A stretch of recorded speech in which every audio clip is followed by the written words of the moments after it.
Hey guys, so this is my last post from the infamous egg chair for now, as I get ready to head back to La La Land from my epic trip here in Toronto. And so much is happening, so much has changed for me, and I really wanted to talk about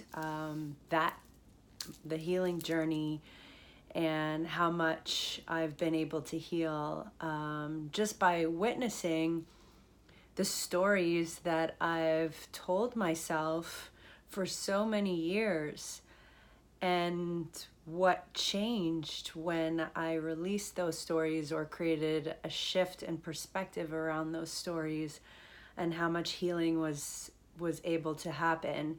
And this revolves around the city that I grew up in, my family, my perception of my life, and truly, really everything that I've gone through, And so specifically, I realized we just build these stories of victimhood in our head, and we're so stuck in these convictions.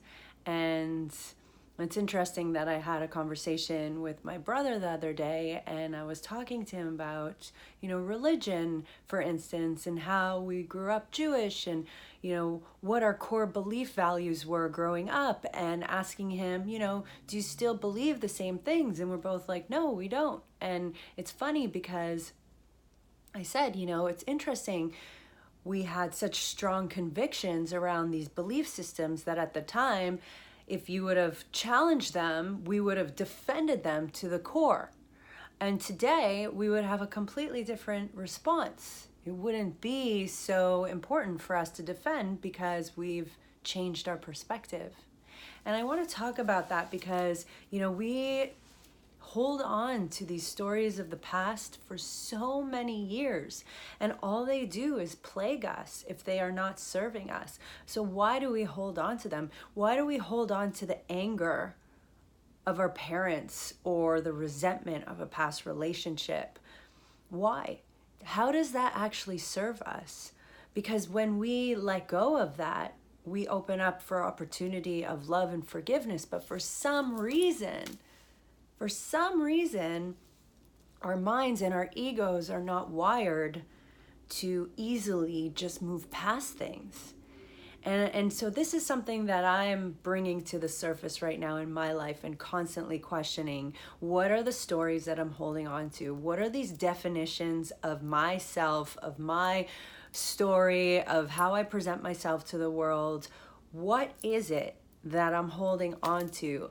Does it serve me, and how does it serve me? Because, for whatever reason, when we even hold on to the negative stuff, we're still believing in some way that that's serving us, that we're benefiting from it. So I really had to, challenge that and dig deep and ask myself, these feelings of anger, these feelings of judgment, these feelings of resentment towards people that I love and I've lived my whole life with, towards a city that I grew up in, why, how is that serving me? And what do I actually want? What is the story that it's not like I would wake up today and decide I want to have anger for my family, or I want to have resentment for this city, or I want to feel uncomfortable here. That's not something I would want to manifest, right? Is that something you would want to manifest? Would you actually, somebody asks you, what do you want in life? Would you say, oh, I want to feel angry today? Oh, I would love to feel resentment. Oh, I would really love to feel jealousy. No. We never say that, right? We say we want to open our hearts. We say we want to manifest abundance. We say we want to feel love in a relationship. We say we want to connect deeply with people. We want to feel happy in our jobs. We don't want to feel like this, we act as though anger, frustration, sadness, all of this is not a choice. And it is. And that's what I'm saying. It's a choice to hold on to the stories in our head. And so I'm asking you today, what do you choose? What story do you choose to show up and define yourself in today? And if you could just look for a little bit of forgiveness or release a little bit of what you're holding on to in relation to that story that's saying that you're a victim of something, or, you know, that you've been hurt, or you've been, you know, let down. Just ask. You know, I know that this runs deep for many people, and it's not simple. It's not me saying, oh, it's a quick fix, it's simple. No, that's not what I'm saying. I want to be clear, because I never ever negate the power of the mind and how that can influence us emotionally. I mean, personally, I've been holding on to these stories my whole life. So decades of me holding on to stories. So I'm sitting here not telling you this is what you should do. All I'm saying is be observant. Perhaps there's a way that you can change the story and find more peace in your life, because that's something that I just recently did. So I'm sharing my story with you. And I feel like that's all we could do, right? And if we continue to share our stories with each other, then maybe we can inspire ourselves and each other to just look deeper, be an observer of our thoughts and our emotions, gain more emotional intelligence, and then wake up in the morning and feel more free, or feel more excited, or feel more at peace. You know, that's all I desire for anybody I speak to. And I know there's so many different levels, and I can't really put my feet into anyone else's shoes but my own. And I really deeply acknowledge that. And that's another thing that I realize with the stories that I built, is that we're just all doing the best that we can. So the people who hurt us, or who we've perceived to have hurt us, you know, they're just doing the best that they can in those moments.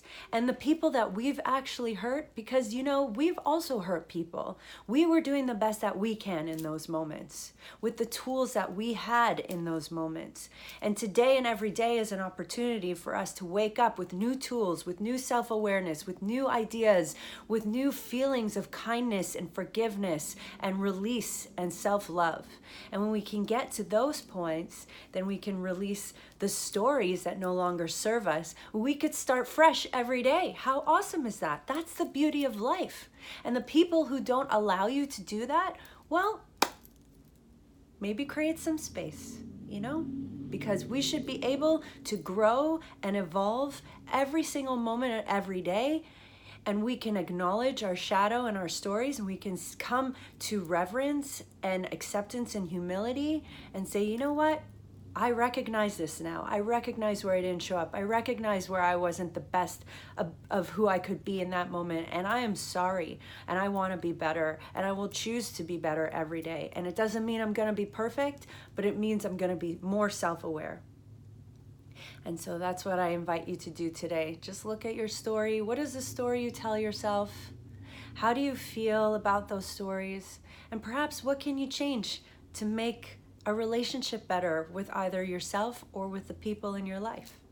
And I love you, and I wish you a beautiful day, and I'm flying back to La La Land, and I will see you guys in LA. Thank you so much, Toronto and Canada. I will be back soon. Mwah.